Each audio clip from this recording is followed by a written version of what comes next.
En el departamento de Artigas, Emiliano Soravilla fue elegido por la población como el nuevo intendente de ese departamento.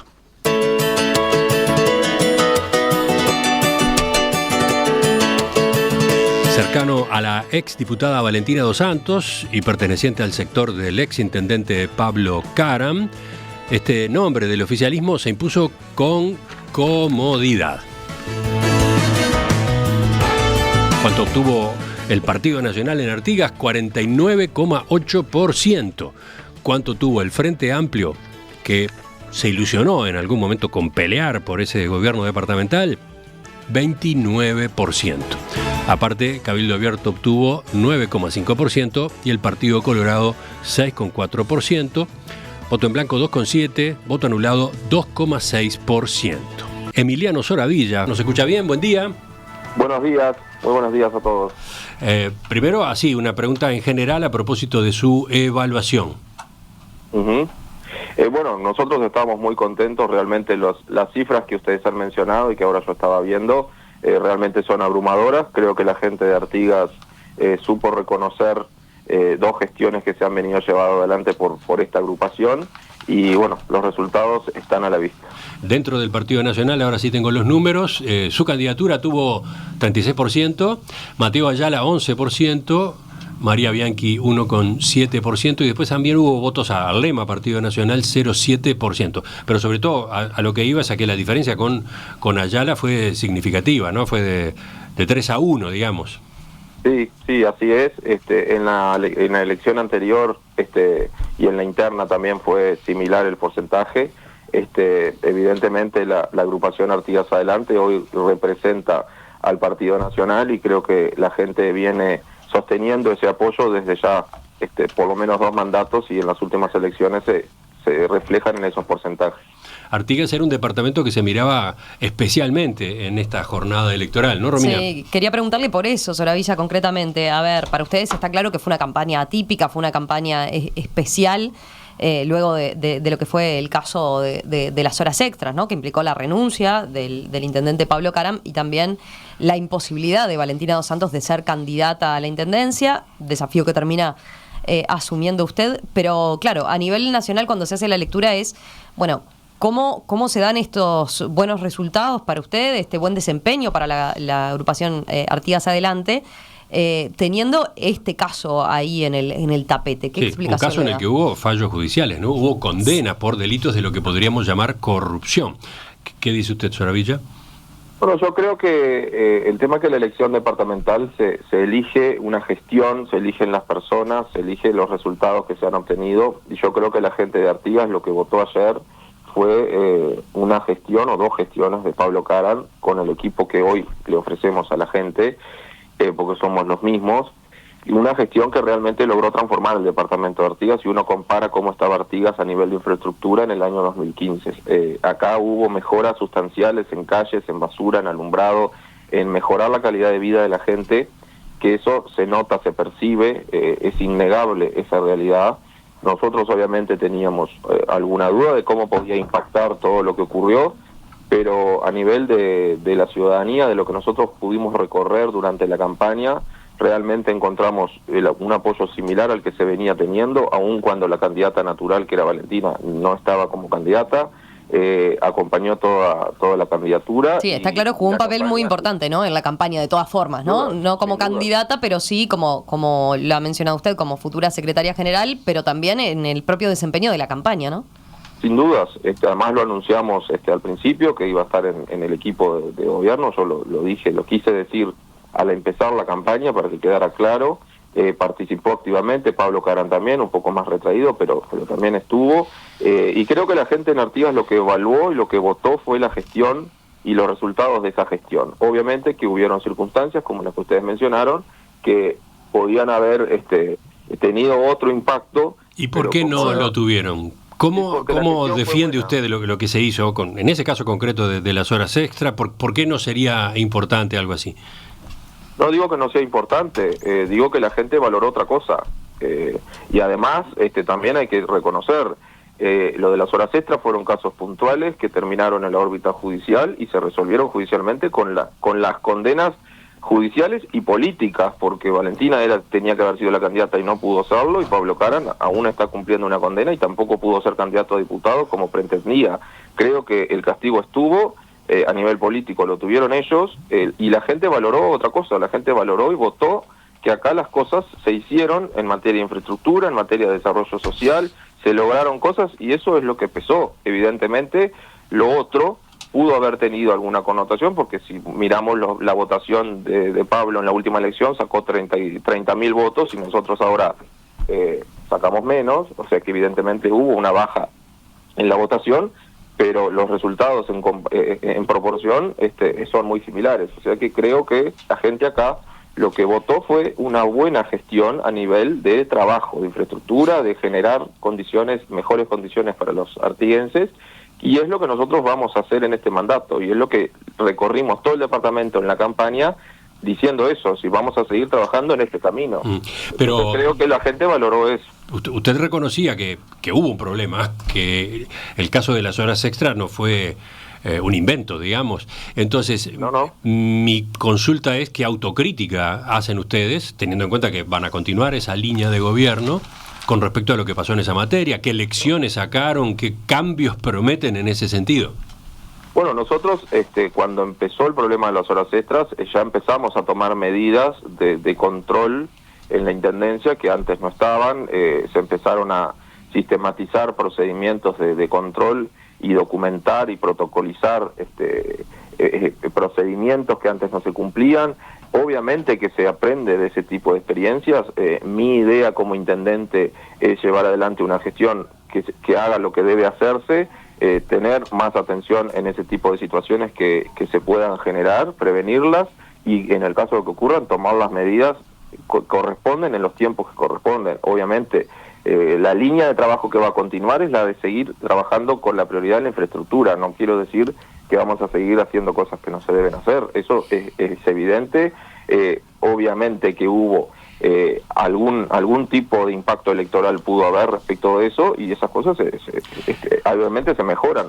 Cuando usted pone el énfasis en infraestructura, ¿puede mencionar ejemplos para los oyentes que justamente no han ido últimamente a Artigas?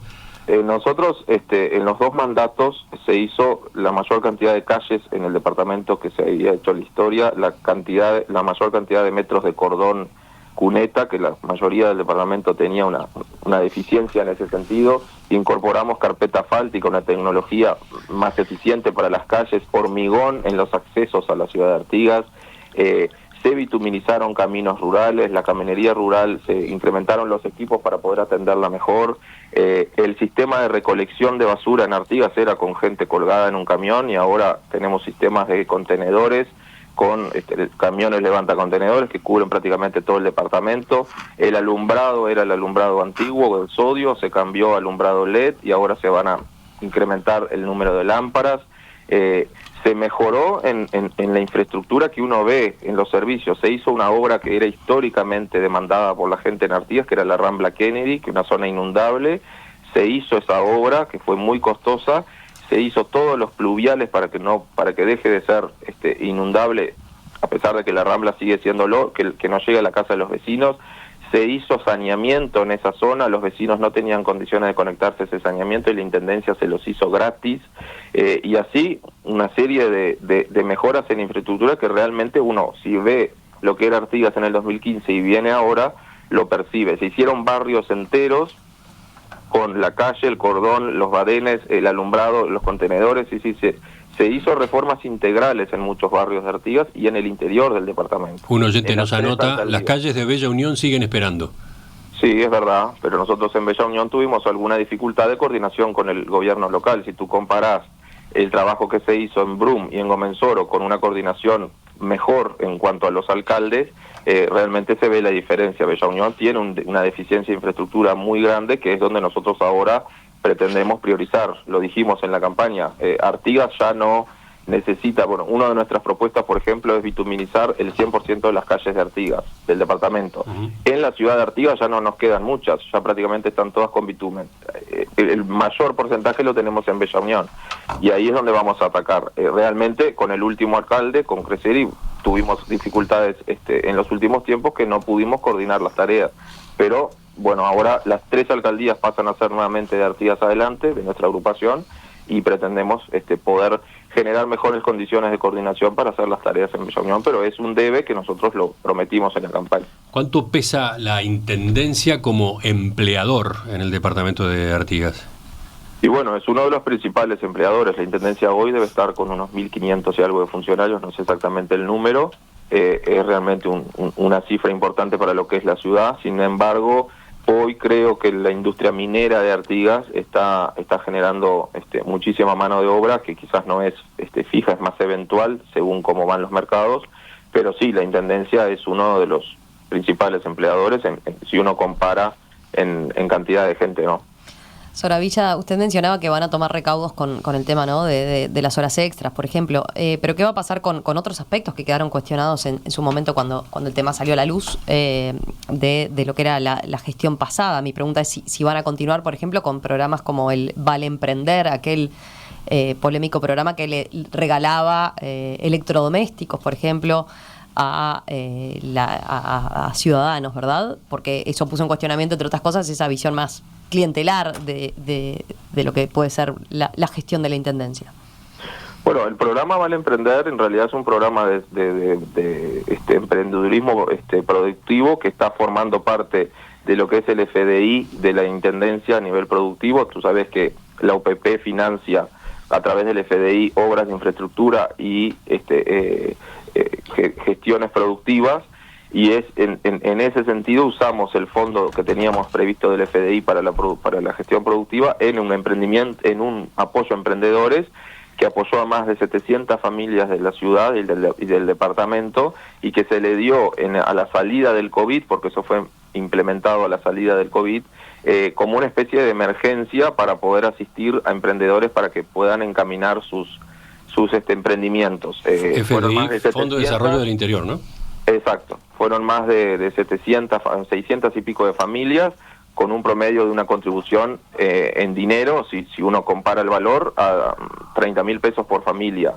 No se le daba dinero, se le daba el horno para que pudiera hacer pizza, se le daba la máquina de helado, se le daba las condiciones para poder darle un empuje a su emprendimiento. No es tampoco que se le generaba un comercio entero a una persona. Estamos hablando, como les decía, de cifras cercanas a los 30.000 pesos por emprendimiento, no en dinero, sino en especie, ¿no? En como tú decías, el freezer para poder llevar adelante el emprendimiento, alguna mejora en el local, ese tipo de cosas, pero todo en el marco de un proyecto de OPP, que para poder cobrar ese dinero hay que ejecutarlo como se hace una calle, como se hace una alcantarilla, como se hace cualquier obra de infraestructura. Son proyectos que están controlados por la OPP, auditados al momento de ejecutar y de cobrar ese dinero. La Intendencia lo tiene que pagar primero y después, para recuperar el dinero, se cobra con ejecución del proyecto, lo cual está todo controlado.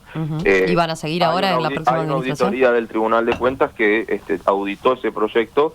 Yo todavía no tengo a la vista las conclusiones definitivas, creo que estaban por salir, y veremos lo que dice. Pero va a seguir llamándose Vale Emprender, porque tenía una connotación personalizada por completo, ¿no? Era una alusión a la propia Valentina dos Santos. Eso era llamativo. Eso es un nombre comercial, y además Vale también significa valor, no tiene por qué ser.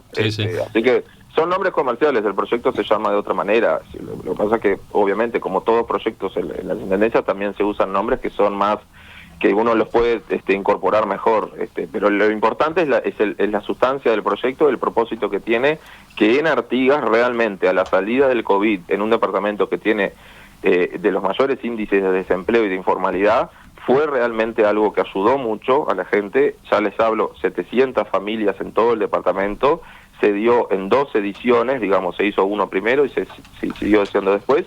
Y nosotros, en la medida en que podamos, dentro de la planificación, vamos a seguir con un proyecto de esas características o muy similares, porque realmente implica un aporte que puede resultar pequeño, pero que es muy importante para que la gente después pueda seguir su camino, y que no sea solamente el aspirar a un cargo en la Intendencia o a que venga una inversión grande en Artigas la solución económica de una familia.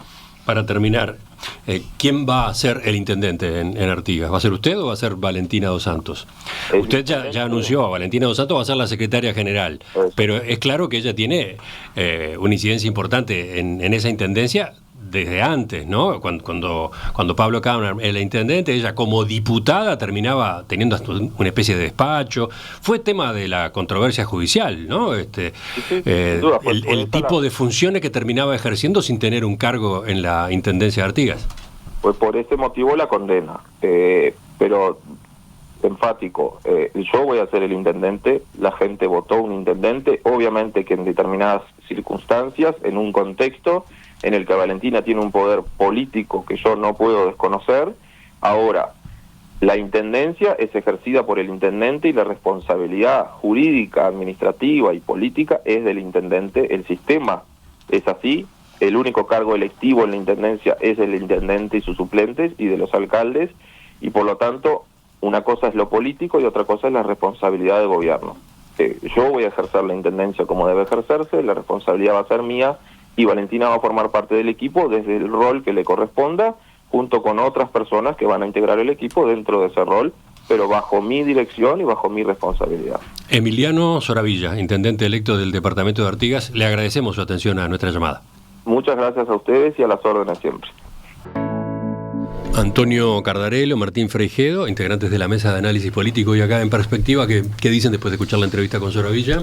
Bueno, lo primero es que es reconocido, ellos mismos reconocen el efecto que tuvo sobre la votación, los hechos de corrupción condenados en el departamento, ¿no? Eso creo que es interesante, no solo por este caso, por otros casos también, que existe. No es que no haya tenido un efecto, tuvo un efecto, ¿no? Los ciudadanos en ese sentido vieron que... Sí, él dice, hubo un castigo ¿no? judicial, un castigo, y hubo un castigo político, ¿no? En la medida que bajó la votación del Partido Nacional, y en la medida que Valentina Dos Santos y Pablo Caram no pudieron ser candidatos, el propio partido los castigó, entre comillas. Sí. Ahí primero se muestra eso, ¿no? El efecto se ve. Luego, después estuvo interesante la discusión sobre el rol que iba a ocupar Valentina, ¿no? Es verdad que formalmente el intendente va a ser Soravilla, pero no deja de reconocer el poder que tiene Valentina en el territorio, ¿no? Y el liderazgo. Que se asocia también con esto que Romina le preguntaba por el programa Vale Emprender, ¿no? Y él justificaba, creo que de manera razonable, es un programa que se usa con fondos públicos, que son auditados. El problema está en cómo se usan esos fondos públicos, ¿no? En términos de discrecionalidad a la hora del acceso a esos fondos, ¿no? Que fue muy cuestionado, y esto del eslogan que él decía, bueno, el Vale Emprender no tiene ninguna connotación. Y ahí es interesante pensar en cómo los personalismos políticos en el interior empiezan a pesar, ¿no? Y cómo estos programas que en principio uno pensaría que son justamente para todo lo contrario, no es para, vamos a hacer unas transferencias del gobierno nacional de forma auditada. Bueno, incluso en ese tipo de programas que tienen un diseño institucional de contralor mucho más importante, en eso también, el personalismo lo tenemos que buscar de alguna forma para darle, ¿no? Y ese Vale Emprender es clarísimo. Me parece que dos cuestiones, capaz que empezar por esto último, lo de la personalización. Ahí está una de las explicaciones del éxito electoral que el Partido Nacional tiene históricamente en el interior del país. Logra asociar políticas que se desarrollan, entregas de determinados beneficios con personas claramente, cosa que no hace de forma tan eficiente el Frente Amplio. Nosotros, dirigentes locales de Frente Amplio, dice, el gobierno de Frente Amplio durante los 15, el gobierno nacional durante los 15 años hizo muchas políticas, pero después al momento de inaugurar obras y cosas, no iban autoridades nacionales ni autoridades locales, cosa que sí hace el Partido Nacional y que logra que se asocien esos beneficios a figuras determinadas, en este caso hasta por el nombre del programa. Y después algo que mencionó durante la entrevista que vos le preguntaste, del peso de los gobiernos departamentales como principal empleador, de empleos directos y de empleos indirectos, de la cantidad de proveedores que contrata con la Intendencia y que la Intendencia es el principal cliente desde el que entrega artículo de limpieza hasta los medios de prensa locales que... Los contratos afrales que tienen, ¿no? Dependen de la pauta. Y los contratos afrales que están quizás más interesados que ninguno en que el gobierno departamental se repita, porque tu contrato de trabajo está asociado a la renovación del gobierno. Martín está liderando un proyecto en el Instituto de Ciencia Política que apunta a varios de los rasgos de los gobiernos subnacionales en ese sentido y en otras dimensiones como la política, la cultural, etcétera, y esta es una de las cosas que en entrevista con actores políticos siempre sale. Sí, la dependencia de los ciudadanos hacia el gobierno departamental en territorios poco desarrollados, esto dice la literatura, ¿no? Nosotros no es una excepción, ¿no?